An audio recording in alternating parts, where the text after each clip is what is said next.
कि जीवन में कुछ लोग ये मानते हैं कि परमात्मा सत्य नहीं, बस उनको ऐसे लगता है कि हमने शास्त्रों के आधार पर या हमको जो बोला गया बताया गया कि परमात्मा कोई है शक्ति या जो सृष्टि का संचालन कर रही है, लेकिन हम उसको एक नियम के हिसाब से करते हैं कि जैसे अपना ये वैज्ञानिक जो भी आविष्कार करते हैं उसके कुछ नियमों के आधार पर होता है। लेकिन जो ज्ञान से जुड़ा हुआ है व्यक्ति, वो तो परमात्मा को प्रत्यक्ष अनुभव करता भी है। अगर वृत्ति जिसकी जुड़ी हुई है उस ईश्वर से, कई बार हम अपने जीवन में अनुभव भी करते हैं कि कोई तो शक्ति है जो मेरे आसपास वर्क कर रही है। न जाने कैसे काम न बनने वाले होते हैं। बिल्कुल आपको जो इसमें दिया था ना कि कुछ लोग बोलते हैं कि कुछ सिद्धांतों के अनुसार ये सृष्टि चल रही है, कुछ नियम हैं, या परमात्मा तो सिर्फ एक काल्पनिक बात है, सचमुच में तो कभी किसी ने उसको देखा नहीं, जाना नहीं। लेकिन वैज्ञानिक अगर किसी चीज़ के आविष्कार कर भी रहे हैं तो उनके नियम जो हम संसार में लेके बैठते, क्योंकि ये नास्तिक लोगों की ही बात है जो परमात्मा की सत्ता में विश्वास नहीं करते, तो उन लोगों से कभी ये प्रश्न भी पूछा जाए कि मनुष्य का जन्म कैसे होता है।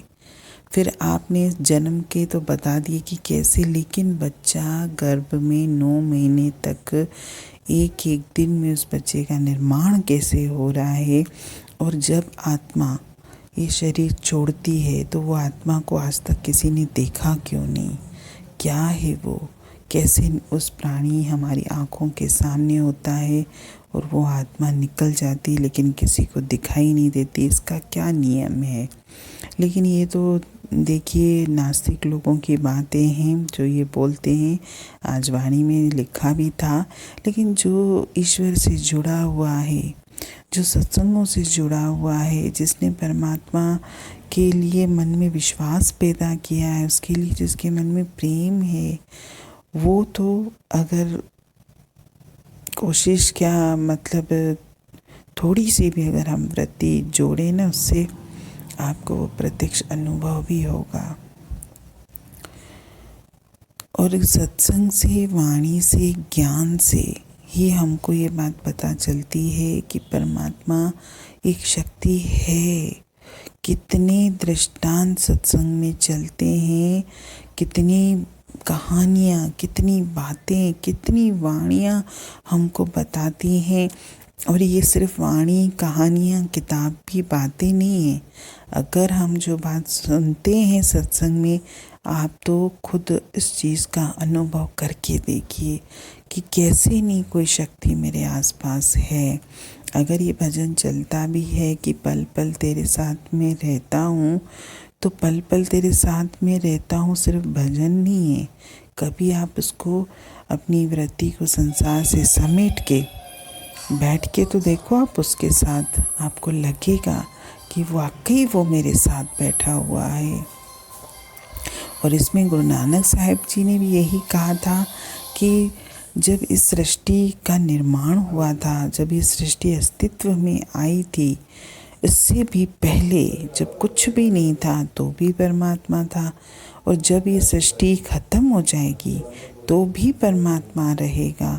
यानी सृष्टि के आदि में भी था, सृष्टि के बाद में भी रहेगा, और इस जगत को जो चला रहा है वो भी परमात्मा की ही मर्जी से चल रहा है, क्योंकि परमात्मा ही वह परम सत्य है।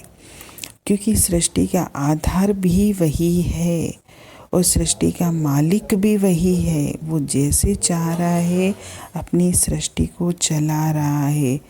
अभी जीवन में सिर्फ एक नहीं, न जाने कितनी बातों को अगर हम नोटिस करें कि सृष्टि चल कैसे रही है, कैसे दिन होता है, कैसे रात होती है, कैसे ऋतुएं बदल रही हैं, कैसे पेड़ पौधे उग रहे हैं, कैसे वो बच्चा छोटा सा इस संसार में आता है, पल पल कैसे बढ़ता है, और कैसे वो छोटे से बड़ा होता है, बड़े से जवान होता है, जवान से वृद्ध होता है। कैसे उसकी एक एक अवस्था बदल रही है। कभी हम उस सृष्टि के नज़ारे तो देखें, और जो इस सृष्टि के नज़ारों को देखेगा ना, फिर तो उसके मन में ये बात आएगी भी नहीं कि ये सृष्टि चल कैसे रही है। अगर हम अपने संसार की बातों से, संसार के जीवन से, इस देह से ऊपर उठकर देखें तो सही, उसकी सृष्टि कितनी सुंदर है। गाने भी रहते हैं, भजन भी रहते हैं कि सृष्टि जिसने बनाई है, जिसकी रचना इतनी सुंदर, वो कितना सुंदर होगा। और ये सही भी है, जिसकी रचना इतनी सुंदर है, ये तो हम हैं अपनी काली कर्मों से उसकी रचना को भी कुरूप बना रहे हैं। उसकी रचना तो बहुत सुंदर है, बहुत गुण वाली है, बहुत पाक है, बहुत पवित्र है। लेकिन मेरे अपवित्र विचार, मेरे अपवित्र कार्य ही उसकी सृष्टि को गंदा कर रहे हैं। और इसी वजह से हमारे जीवन में आए दिन दुख और तकलीफ़ें आती रहती हैं। अगर हम एक एक मनुष्य अपना सिंगल भी, किसी के साथ भी नहीं, अगर हम एक एक व्यक्ति भी अपना एक संकल्प लेके जीवन जिए कि परमात्मा ये जीवन तेरा, ये जीवन चला भी तू रहा है, सब कुछ तेरा, मेरा कुछ भी नहीं है, फिर देखिए आपकी सोच, आपके विचार, आपका जीवन कैसे बदलता है। हरि ओम।